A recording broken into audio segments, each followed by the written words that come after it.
Gaur, karta jolas proposamen bat egitera gatoz. Edozein karta jolas hartzen duzutela, hau familietakoa da, egin behar duguna da memoria lantzeko jolas bat. Danak nahaztuko ditugu, eta bakoitzak aukeratuko du, jokalari bakoitzak aukeratuko du familia kolore bat. Adibidez, nik aukeratuko dut urdina. Jarriko ditugu guztiak mahai gainean.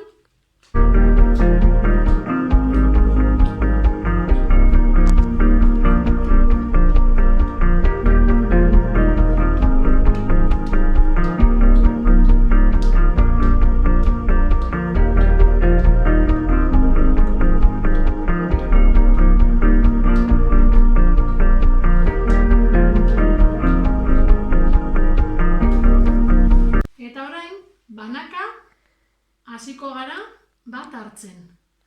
Gurea baldin bada, guretzat hartuko dugu. Ez baldin bada, bestearen txanda izango da.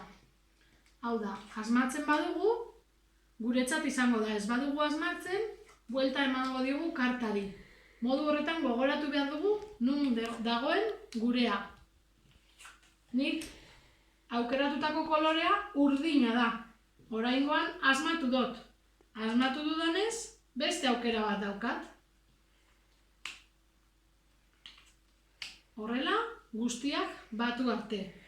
Guztira, 10 karta dira familia bakoitzean karta hauetan. Orain, zuek jolastu. Animo!